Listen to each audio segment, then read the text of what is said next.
Bring in Chris Buskirk. How you doing, Chris? I'm all right. How are you? Great. Hopefully you got to hear us singing just now. We're trying to bring back corporate jingles. We think that there's an unexplored territory there. I don't know your stance. 1789. Ooh, we got something. I know why we don't. I actually know why we don't have them anymore. Please explain. It's because Big Pharma took over advertising, and that killed all the creativity. Oh, interesting. Right? Yeah, and they got to throw those now like, it's big like you got to have a disclaimers 40-second commercial. 20 seconds tells you all the bad things that are going to happen to you when you take the drug. It's rough. Well, yeah. So the conspiracy theory there. I don't have my tinfoil hat handy. Is that it's not about even generating awareness. Here we go. We keep one of these anytime we have to discuss a conspiracy theory. Discuss a conspiracy theory. It gives you cover. You know. Yeah. I don't believe this necessarily, but you listen to these pharma ads, and they're after listening to it, I would say you're much more likely to think, I don't think this is for me, right? Because you maybe hear about some benefits and then you get like 20 seconds of but is it a mechanism to just invest so many dollars in a show that the show could not possibly criticize the pharma industry broadly? Otherwise, you're potentially. Is this manufactured consent, says Noam Chomsky, but has been rewritten. Well, it's more like you're welcome to criticize big pharma, but like say goodbye to like what 60% of your revenue overnight. Sure. Anyways, not going to be running the late show. We're not going to be talking about more conspiracies. Sorry. Anyway, let's kick it off with an introduction. Conspiracy theory is always also known as the news 6 months early in the future. Yeah, but let's introduce yourself. How do you think about yourself? What key projects are you working on right now? Co-founder of 1789 Capital, as you guys know, like I've got some other avocations as well. But people always say like, how do you split up your time? And there was like the Rubik's Cube question for me for a while, and then I realized actually the simple answer is right, which is like all the different stuff I'm doing is all the same project, which is how do you keep the country peaceful and prosperous? Like that's really it. Then there's all kinds of different vectors of attack there. There's politics, there's culture, there's business, there's tech, but it's really all with the same telos. Like how do we just make life better for this country and the people in it? Yeah, give me a temperature check on your view on the business climate. There's been so many stories about tariffs and interest rates and all sorts of stuff. At the same time, the stock market's been like down and then right back to where it was. And so there's like the nothing ever happens view. There's the incredibly tumultuous times view. How are you just feeling about the business climate generally? And Uncle Sam put up a surplus. It's better than it's been in a long time. Yeah. I mean, this is what I've had the following conversation. It probably literally like 10 or 20 times in the past few months, and people, whether it's a lot of investors, but also founders / builders, have said a different version of the same thing, which is I didn't know how much I was self-censoring my own thought about what was possible over the past 4 or 5 years until. Fill in the blank, January, February, March, April, whatever, just this year. And then they realized like, oh, the shackles are off. We can actually go and do really cool stuff now. And everybody had their project. Like it was like there was a pain point in their business. Like, oh, I can't do this.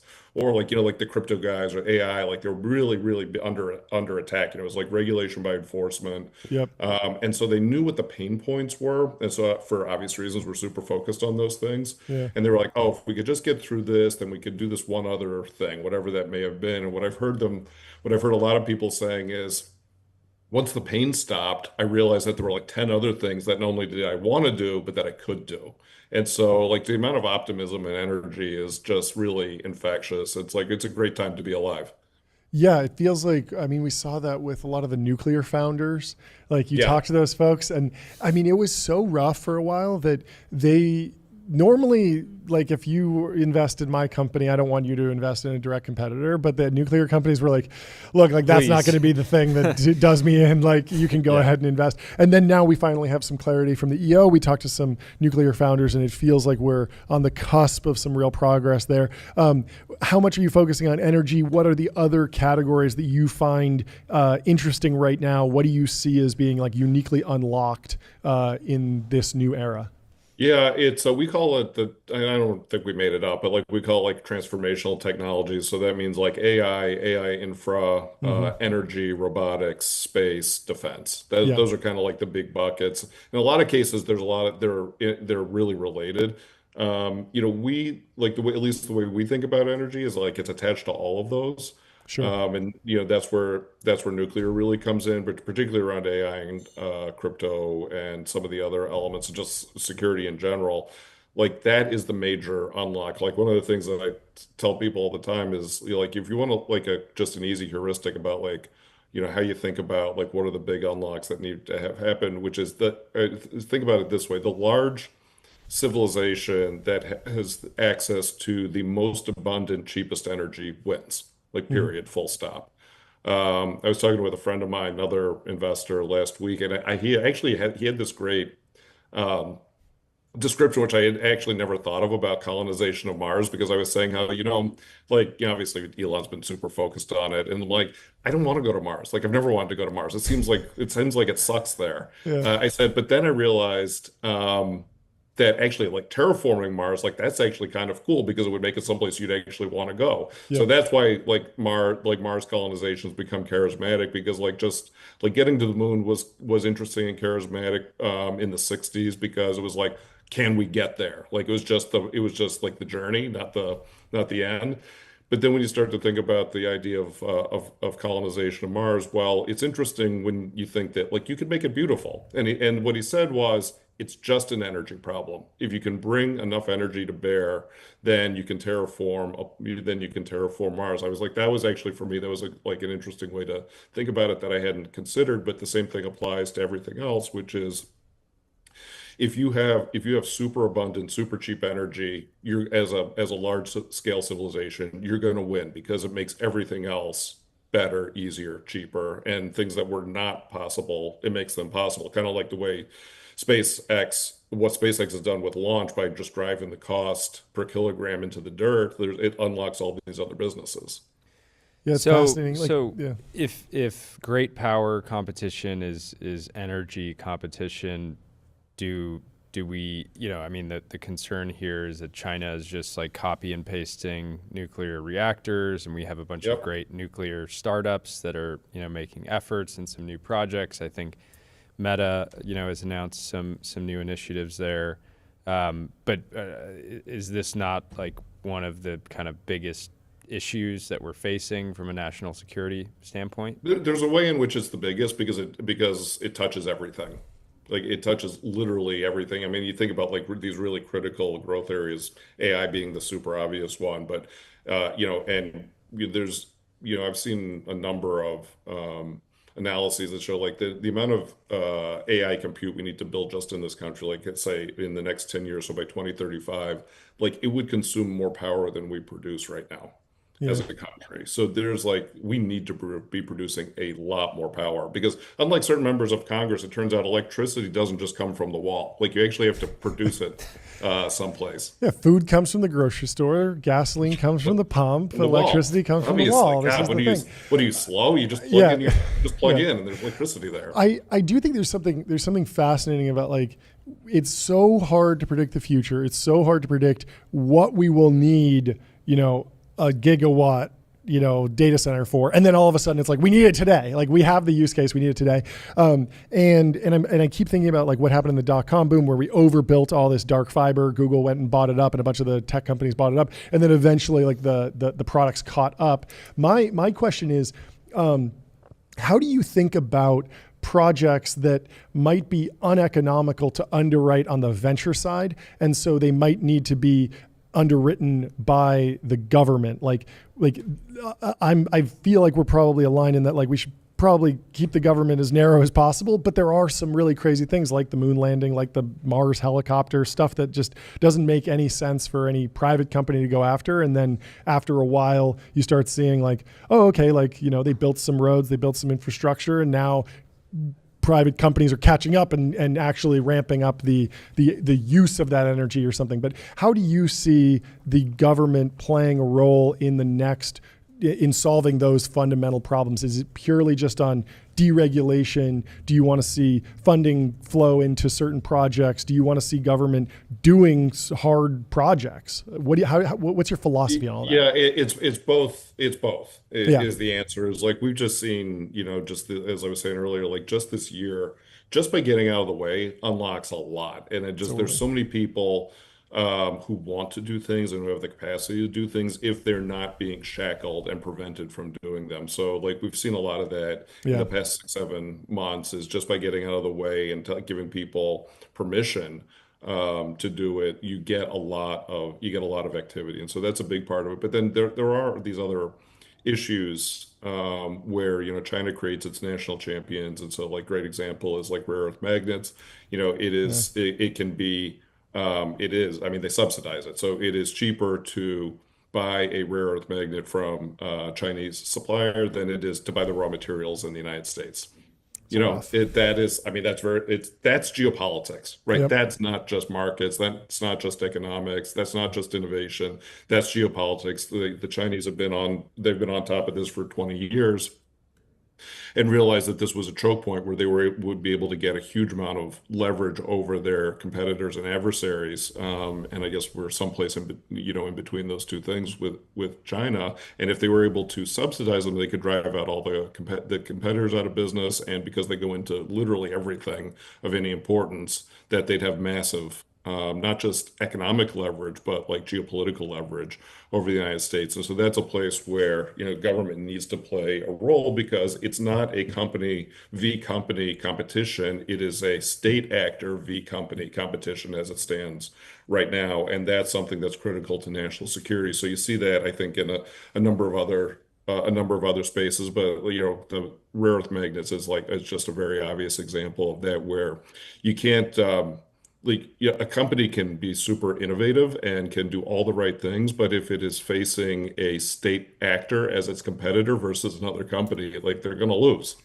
Yeah, on the rare earth materials question, there was a story in the Wall Street Journal last week about Apple buying $500 million of rare earths from a company called MP Materials, and In Vegas. and in Las Vegas, and it stuck out to me as kind of a vibe shift because Apple hasn't been at the front of like reindustrialize America, bring back jobs, and let's make everything in America. They're not saying that, but it feels like maybe behind the scenes they're at least thinking about their supply chain very seriously and trying to diversify. And maybe it's a cruise ship, but they're putting their hands on the tiller just a little bit. And so I took that as like cause for optimism with the overall, energy independence, supply chain independence. But did you see that story? Are there any other causes for optimism that might be coming from the crowd that's not cheering as loud as they can, but might be getting, might be working behind the scenes to kind of achieve the same goals that everyone should be aligned around? Yeah, I mean, look, there was a lot of signal, I think, in that move. I mean, the at some point, Apple has to realize that their supply chains are really, really insecure, and Mm-hmm. this gets to like another point on the rare earth magnets. Like one of the things like the one of the what great sort of unintended consequences of the Liberation Day tariffs Mm-hmm. and the general policy of tariff policy coming out of the administration is that this actually turned out to be a forcing function. It made China play their rare earths card way too early. Hmm. Had they decided, for instance, to attack Taiwan and then played that card, that would have been the optimum moment. But what happened was is that in the negotiations around tariffs, they threatened to play the rare earths card. In fact, they did actually like reduce Yeah. exports the past couple months, but it was too soon. Like they played it early, and now there's time for the United States to catch up. And this is, in fact, as we saw with MP, and the support they've gotten from the government. Another company that we're in the process of investing in called Vulcan Elements Hmm. is in the space as well. That's cool. And we now have a window in time where we can build out an ecosystem to manufacture rare earth magnets in the United States and do it really, really quickly. So that's just a place where there's a lot of signal coming out around that as well. But there's I think the fact that there is so much happening and at such a rapid rate, that's where we're seeing but that's where we're really seeing the advances here because like I don't know, like people ask me are you pleased with the way the admin's gone? Yeah, I am. What I've been surprised by though is the speed with which they've moved. And what's happened is like they're moving at like founder speed, and that becomes infectious. And so now you get cycles that might have taken a year or two or three to happen and things work through the system in the past. And now like we see we're standing up a rare earths capacity in the United States basically overnight. Yeah. That was like a pipe dream 4 or 5 months ago, and now it's actually happening. We got to stop calling them rare earths. They're just earths. They're just They're earth just magnets. they're not rare. They're not rare. They're only the process form is rare. Yes, the industrial capacity is rare, Yeah, but right. the Yeah, product that's a is great not. Let's just call them earth It magnets. is. It is. You gotta. We probably criticize China more than most podcasters on Perhaps. Earth, but you got to give them credit for letting the world think that they were just the Happy Meal toy manufacturing hub for like a couple decades, Yeah. and then just like quietly owned, all these Everything. critical supply chains. I'm curious how you're thinking about solar, and Yeah. one of the reasons I ask is I've invested in tons of these different kind of hard tech, new industrials categories.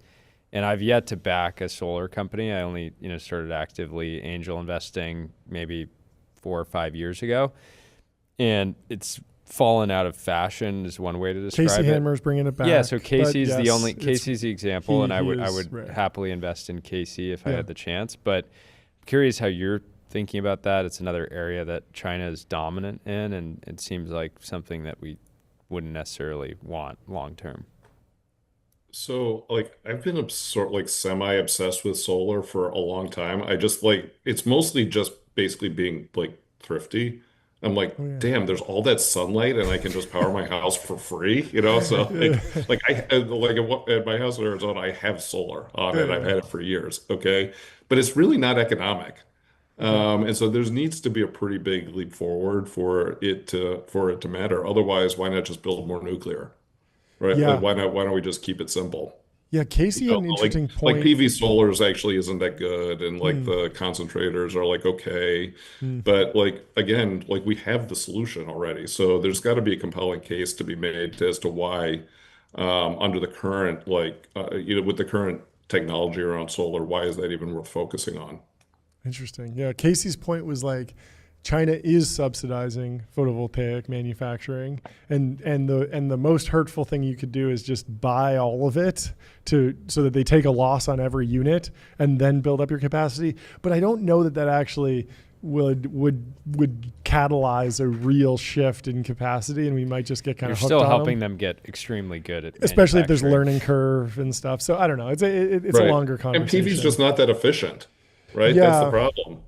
Yeah, I think the argument was that it's very well matched to the load of the grid of the American consumer, because when it's hot out, we run our air conditioning, and when it's hot out, the sun is shining on the PV cells, and so there's some match there. Whereas a nuclear power plant, it generates just as much at night as it does in the day. So I don't know. There's a whole bunch of different load use cases for AI training versus inference and all this different stuff, but.